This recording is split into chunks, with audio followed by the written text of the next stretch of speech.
TV7 Israel News is made possible thanks to your generous donations. Shalom, good evening. This is TV7 Israel News broadcasting to you from Jerusalem. And in today's top stories, Turkey intensified artillery and aerial strikes against Syrian border towns and villages shortly after President Recep Tayyip Erdogan announced the official launch of the cross-border operation with the aim of establishing a long-aspired safe zone. U.S. President Donald Trump reiterates his threat to wipe out Ankara's economy if it would act to massacre the Syrian Kurdish population, while revealing that the United States continues to support the Kurds with both finance and weaponry.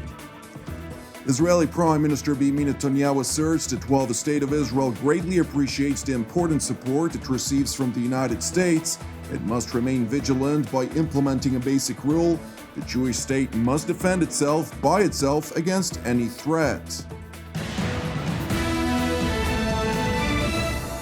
Turkey intensified artillery and aerial strikes against Syrian border towns and villages shortly after President Recep Tayyip Erdogan announced the official launch of a cross-border operation with the aim of establishing a long-aspired safe zone. In a televised phone conversation with Turkey's defense minister, President Erdogan wished success to the Turkish armed forces while reiterating that the military campaign dubbed Operation Peace Spring will aim to eradicate Kurdish and Islamic State militants that are situated in a territorial corridor that is perceived by Ankara as vital for the security of Turkey. Barış Pınarı Harekatı'nda görev alan kahraman Mehmetçiklerimize muvaffakiyetler diliyor. Her birini alınlarından öpüyorum. İnanıyorum ki Türk Silahlı Kuvvetlerimiz Suriye Milli Ordusu'yla birlikte Suriye'nin kuzeyinde PKK, YPG ve DAEŞ terör örgütlerine karşı büyük bir başarı elde edecektir. Onlarla gurur duyuyoruz. Amacımız belli, açık ve net. Terör koridorunu yerle bir edeceğiz. Barış koridoru inşa edeceğiz inşallah. Bu bizim bir güvenli bölge hedefimizdir.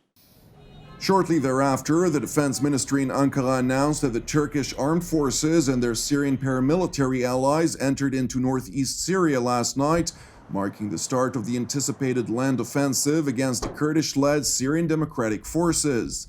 In response, the SDF alliance called on the United Nations, European Union, and all democratic countries to oppose the Turkish incursion, insisting that anyone who is not moving against a Turkish attack will be considered as its supporter. Furthermore, the SDF spokesperson emphasized that while the Kurdish-led alliance will seek to avoid a military confrontation with Turkey, it is ready to defend itself against any kind of attack.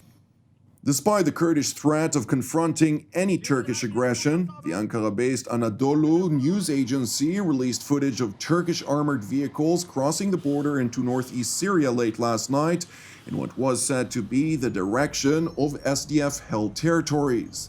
The sight of Turkish tanks early this morning prompted local Syrian civilians to flee their towns and villages, leaving behind only some young men to try and oppose an imminent Turkish advance. رأينا دبابتين مقابل قريتنا، ولذلك خرجنا خوفا من أذى أولادنا وبناتنا من قصف القرية، لذلك خرجنا من هذه القرية.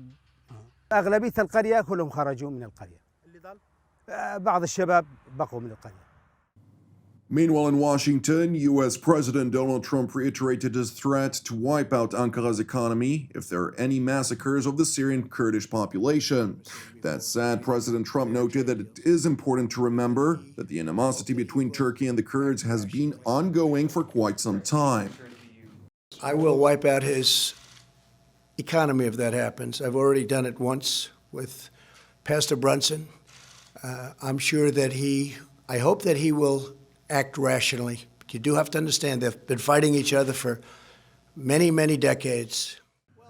President Trump further underscored that while Washington will continue to communicate with both sides, it will not become involved in battles of others, especially when it is not in the interest of the United States. But we are speaking to both sides, and we're seeing what can be made out of a situation. But we have no soldiers in the area. You know, we're getting out of the endless wars. We have to do it. and eventually somebody was going to have to make the decision. Prior to these remarks, the American leader revealed on his Twitter account that the United States continues to assist the Kurds by means of finance and weaponry. Trump underscored that while the United States may be in the process of leaving Syria, in no way has it abandoned the Kurds, who are special people and wonderful fighters. That said, Trump insisted that likewise, the United States' relationship with Turkey, a NATO and trading partner, has been very good. Furthermore, Trump responded to criticism leveled against him for his decision to withdraw the U.S. forces from northeast Syria, saying that while the Kurds fought with the United States, they were paid massive amounts of money and equipment to do so. Trump further explained that while he held off the Turkish cross-border offensive for almost 3 years, it is time for the United States to get out of these ridiculous endless wars, many of them tribal, and bring the American soldiers back home. Meanwhile, in Paris, French Minister of European Affairs announced that France, Germany, and Britain are finalizing a joint statement with the aim of condemning Turkey's military offensive in Syria. Merci Madame la Présidente. La France, l'Allemagne et le Royaume-Uni sont en train de finaliser une déclaration commune qui sera donc extrêmement claire sur le fait que nous condamnons très fortement et très fermement ce qui donc est rapporté. Nous saisissons le Conseil de sécurité des Nations Unies et cherchons la plus grande coalition pour apporter le sujet le plus rapidement en discussion. In addition to the joint statement by the three major European powers, the French official further revealed that while a separate European declaration is also in the making, not all EU member states are keen on signing a proposed condemnation of Turkey. In light of a growing number of condemnations, Turkish Foreign Minister Mevlut Çavuşoğlu announced that Ankara will inform all relevant actors, including Damascus, about the progress of the Turkish offensive. Speaking alongside his Algerian counterpart Sabri Boukadoum, the Turkish top diplomat insisted that Ankara is within its rights under international law to assure that its southern border is secure. Bu her şeyden önce bizim BM şartından ve BM Güvenlik Konseyi kararlarından ve uluslararası hukuktan kaynaklanan bir hakkımızdır. Ve harekatımızı, operasyonumuzu da bu çerçevede gerçekleştireceğiz. Yine uluslararası hukuk çerçevesinde gerek askerlerimiz, gerek biz Dışişleri Bakanlığı olarak BM dahil ve ilgili ülkelere Suriye dahil bildirimlerde bulunacağız. Now to Jerusalem, where incumbent Prime Minister Benjamin Netanyahu insisted during a state memorial ceremony for the fallen of the 1973 Yom Kippur War that while the State of Israel greatly appreciates the important support it receives from the United States, it must remain vigilant by implementing a basic rule: the Jewish state must always defend itself by itself against any threat. איננו שואפים להיות עם לבדד ישכון, אבל כך נאלצנו לעמוד בתחילתה של מלחמת יום הכיפורים, שרק לקראת סופה הגיע הסיוע האמריקני. כמו ב-1973, גם היום אנחנו מעריכים מאוד את תמיכתה החשובה של ארצות הברית, שאף התגברה מאוד בשנים האחרונות, וכן את הלחץ הכלכלי האדיר שארצות הברית מפעילה על איראן. ועם זאת, אנו תמיד זוכרים ומיישמים את הכלל הבסיסי שמנחה אותנו.